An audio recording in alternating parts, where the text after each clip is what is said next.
یا تا اوه بچه ما بعقل شده سازی تنجی میشه شکرم دیگه فقط خود زن نگیری فکری ما را نمیکنی که گیرتم اخمق اولیش اکاس کلا ای سازی بودنی که نقطه در طفلیات بذار شدیم مخیرم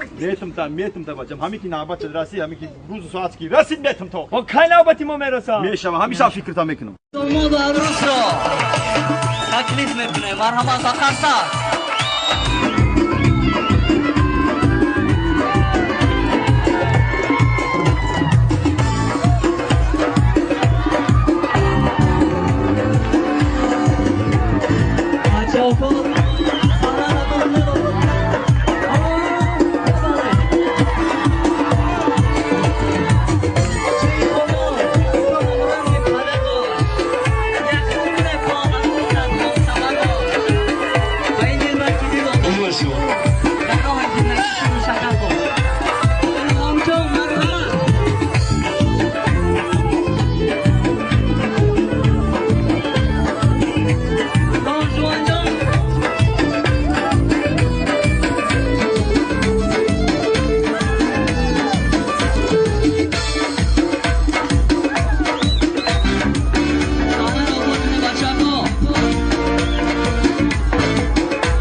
مرحمت دوتای شوار زیاد دوتای شوفی شوار مرحمت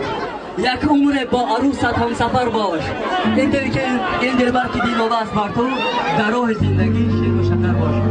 یک پدری شاه بچه دانشوان جان که پدرش بای مراد که فرزندش را یک دو سخن گفتنی از تبریک اتمن مرحمت دیجی اکیوری کرد همه شما را خوش آمدید میگویم همسایه ها خیشی توارا همه شما را باید خوش آمدید میگویم این پسری ما که دانشوان جان این روزی توی شهر عروسیه باید عذاب خواهی خرف کنیم ایسی کریدیت گرفتیم ایسی کنیم روزی کنیم همین روز کارمانه تا بیگه اگستیم رزمیرش پاپوشید نیفتیم یک بار دیگر تبریک میکنیم خوش آمدید همسایه ها خیش توارا میمانا توی مبارک شود سلامت باشید زیده باشید متعیشم اما که سرتراش سر پاگیزه تراش آچه شه بر تو میگو در سر شه تنگه بچاش یک قرصک مرحمت یک خانزنه اکیوری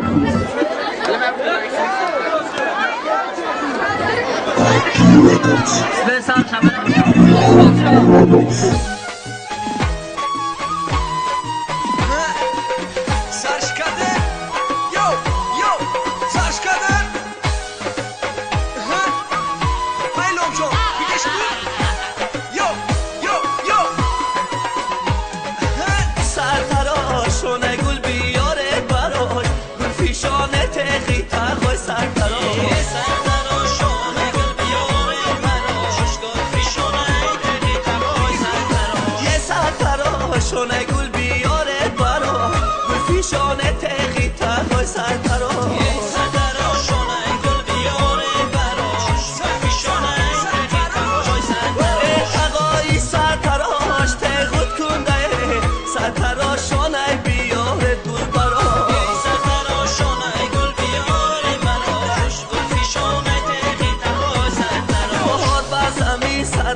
سواب با دفو